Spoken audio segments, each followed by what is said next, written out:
Does having a child feel cruel right now? Like making the decision, the conscious decision, planning for and having a child, does it feel cruel to anybody else?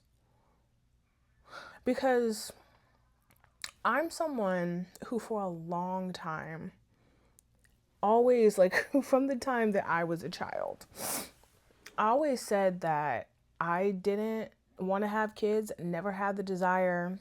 Like, when I was in elementary school, little girls will play house and they'll be carrying around their baby dolls and, like, I'm going to be the mom and you're going to be the dad and this is going to be baby. And like, even that freaked me out. As a kid, I never wanted to play house like that. Like, why can't it just be like me and my dog, or me and my husband and my dog? Like, the kid thing was always weird to me. And maybe it's age, maybe it's being in a few relationships. Maybe it's just the passing of time, the changing of hormones. I don't know. But in the past few years, I have gotten the desire.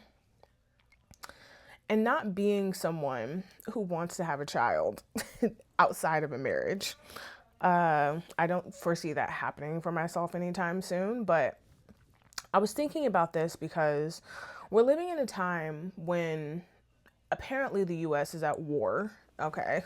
So doesn't feel the most stable in general.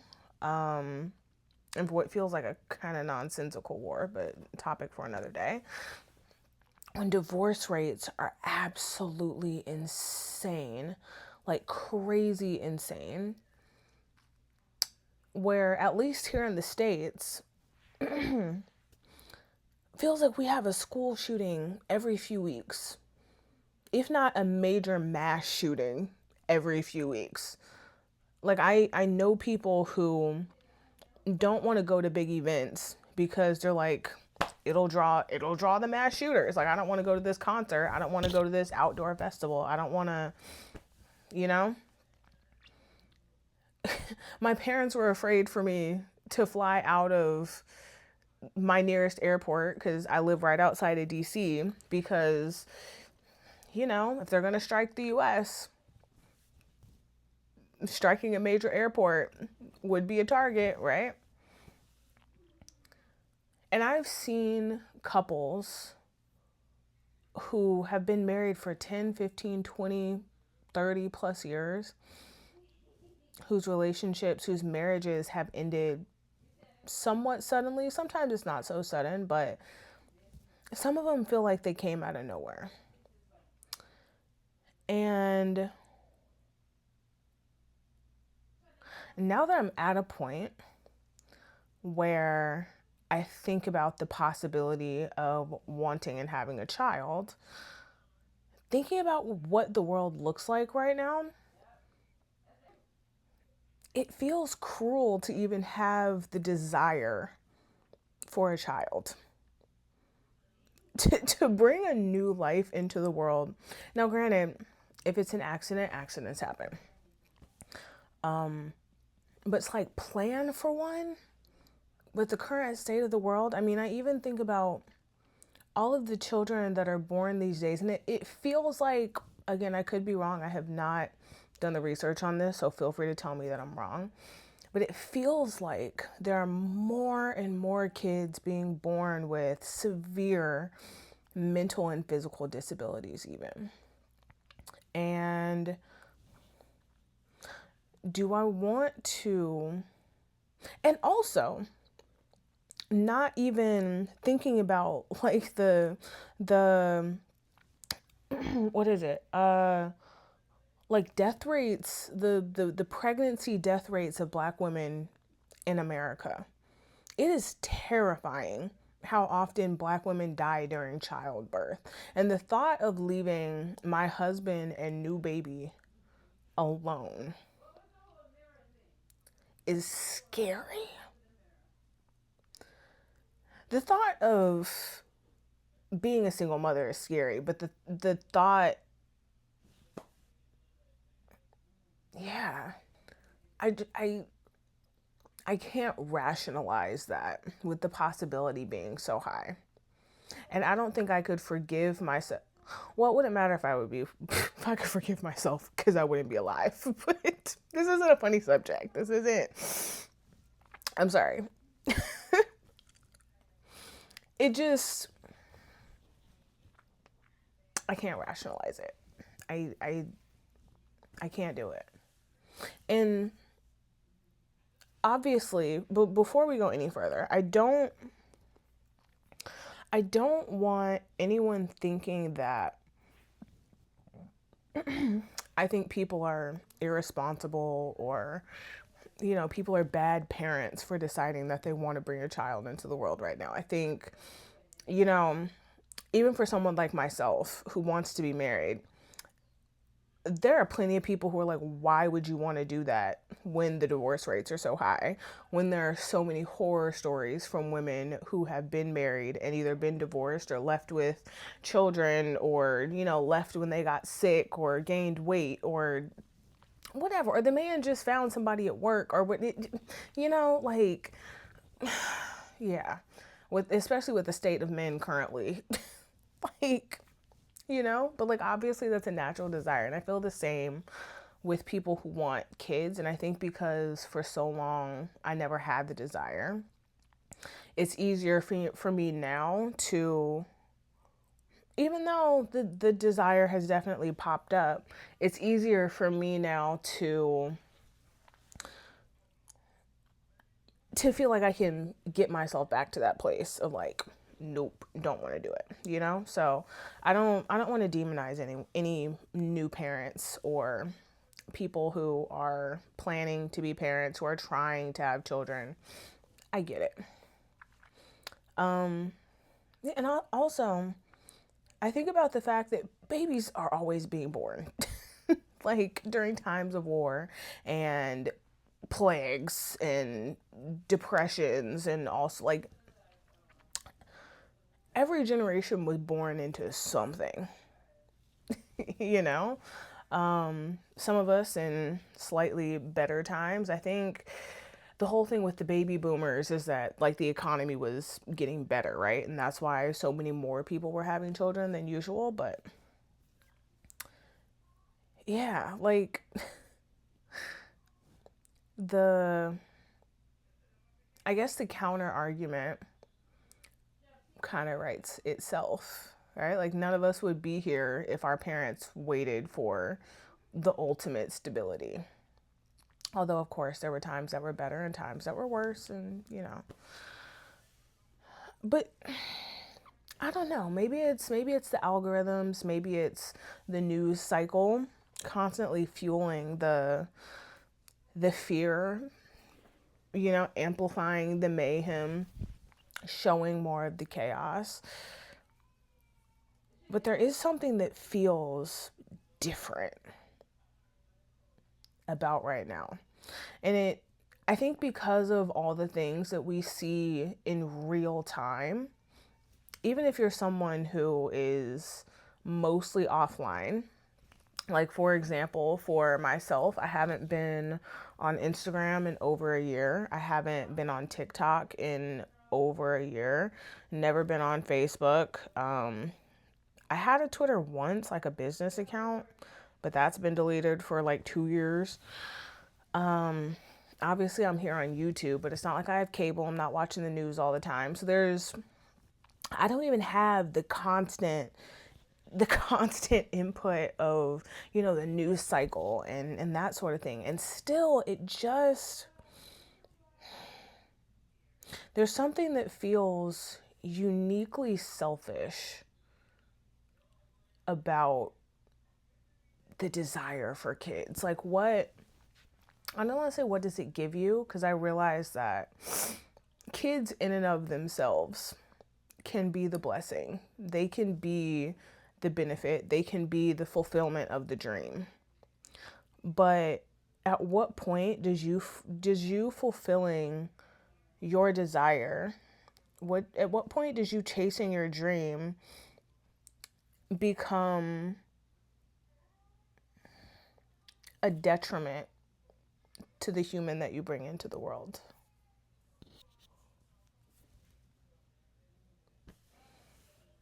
I don't know the answer. But it is something that it's something that I've been sitting with. I don't know. And does awareness of the circumstances in this country and also just like globally, does that change the weight of the decision? I think so. If you're oblivious to what's going on in the world, let's say you are somebody who lives in the middle of the jungle in I'm trying to think of like the most remote country, Bhutan. I don't know. And maybe you don't have access to the internet. You are just living your life. You're going every day, gathering water, chopping down trees, raising your goats. Whatever, but you're just living your life, relatively oblivious to the world around you. You don't know there's a war going on. You don't know that there's an oil crisis. To me, that's a little bit different. You don't know. You don't know the statistics of how many kids are born with severe medical conditions. You don't know the leukemia rates amongst toddlers these days. Like, you know what I mean? That's a little bit different. But when you know, I feel like you have a little more responsibility to think more deeply about the situation, to think more deeply about the decision you're about to make, because it's a weighty one. It's a heavy decision. And I think what's funny is when I was on TikTok, I I constantly got fed the videos of like people who were making lists of reasons not to have a child, and it'd be like, oh, the child can take all the calcium from your body and you could lose all your teeth. And if you get a C-section, they cut open part of your stomach and then they rip the rest. They rip the muscle. That way it like heals better, or it, like the tearing and the suturing and the some women go blind when they have babies. Like, it was so many mothers who were sharing the crazy effects that having a baby had on them mentally and physically. And of course there were, younger women, usually single women, childless women, who were making these long lists of reasons not to have a child. And maybe that's part of it, but I feel like if the decision was made selflessly, that sort of thing, it's almost noble. But if you have the desire to bring a new life into the world, and you're willing to go through all of that in order to fulfill that desire that's really just for you. Because I don't know, I think of the reasons why people want to have kids. And for example, one of the reasons that I've heard multiple times is, well, maybe I didn't have the best childhood and I want to be able to give that to someone else. That's great. But ultimately, isn't that still selfish? Like, that's still you trying to make up for something that you experienced. That's still you wanting to relive your childhood through your child. It doesn't really have much to do with the child, because if the child never existed, they wouldn't know any different, right?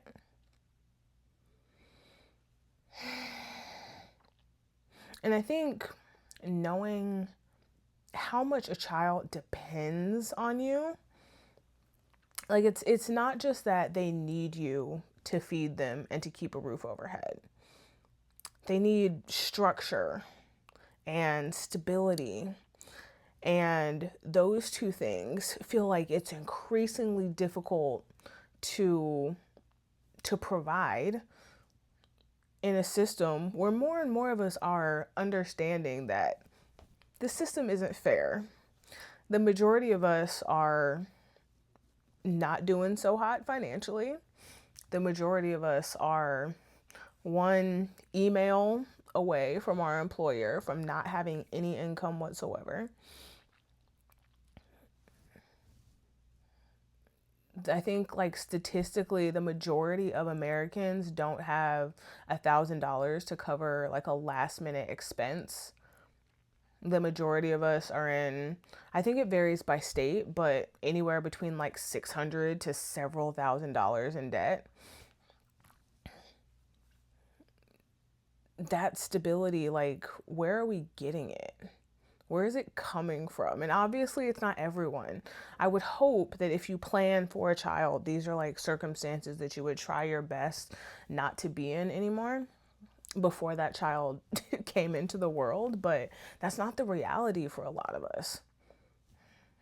I mean, we're seeing 80-year-olds, 90-year-olds die in debt on the Walmart floor because their pensions ran out, because they had unexpected medical debt and didn't have the medical insurance to cover it. So a lot of us, even when we're planning, are still are not on the most stable footing. And that's probably why the birth rate is declining. And you can argue about whether or not that's a good or bad thing, but the birth rate is declining for a reason. And I think I wonder about the people who are still planning, like and not judgment, because again, I get that natural desire, but why? It just feels, from my vantage point, extremely selfish. And it's interesting because I was talking to some friends last night, and somebody that was with us talked about how they felt that even the desire for marriage, like finding a marriage mate and like how we go about it in terms of, making a laundry list of what we want. We want someone kind and compassionate and generous and good communicator and all the things, right? And they posed that question, like, wasn't that also selfish? If you're just someone who wants to give to someone else, does it matter, how good of a communicator they are? Does it matter how generous this person is? If you just wanted to find someone that you loved enough to give to them, a lot of these things wouldn't matter. It wouldn't matter what your physical preferences were. It wouldn't matter a lot of those things. Now, that's an interesting way to think about it. And I think it's similar with having a child, with planning for a baby. Yeah. I think I want maybe just different perspectives. Because again, it's not just me that feels this way. As I mentioned, the birth rate is declining. That's been like a big topic lately. And I think when you look at the cost of housing and medical bills and the state of the world, the mental load, the state of relationships, married or unmarried, it's just like there are a lot of people that are doing the math, they're calculating the cost, and it just doesn't make sense. And I also think there's a difference between not wanting children and maybe wanting children. Like, there's a big difference between not wanting children and wanting children but being afraid of the circumstances that you're going to be bringing them into, and trying to calculate the risk in that, not just for yourself, but for this person who they don't have the option to choose. They don't have the ability, if the family is struggling, to go try to find a job. They don't have the ability to stop a war or decide when a mass shooter is going to walk into the next Walmart. This video is really dark. It got really dark, y'all. But yeah, it almost feels like, how do I put this? It's almost its own kind of grief. Because the desire doesn't go away. These circumstances aren't the best. Wow. Yeah. That's crazy. That's actually crazy. I'm just like putting that together. Yeah. And obviously I'm one rando on the internet yapping, but yeah, I think I want to have the conversation. I'm curious why people are doing it. I'm curious if anyone else feels the same as me. I mean, I kind of have an idea, but yeah, like if you're someone who decided to have a child and to plan for one, what tipped the scale for you? What made you think like, yeah, now is a good time? Or maybe you didn't think about that. And do you have any regrets for not necessarily having a kid or planning to have the kid, but do you have any regrets about not thinking deeper about that before you made the decision? Yeah. So anyway, wanted to talk about that. That's something that's kind of been on my heart and mind lately. So hopefully this wasn't too dark of a video, but I think it's worth a discussion. So I'm interested to see what other people have to say and what other people think. So anywho, if this is your first time here, my name is Alexis. I post just about every day here on YouTube about whatever I feel like. So if you enjoyed this little like yap session, wasn't the most enjoyable, to be honest, but I have a lot of other videos on traveling and my journey breaking into tech and navigating big life changes and decisions. So if that's something you're interested in, feel free to hit the subscribe button, and I'll see you later. Bye.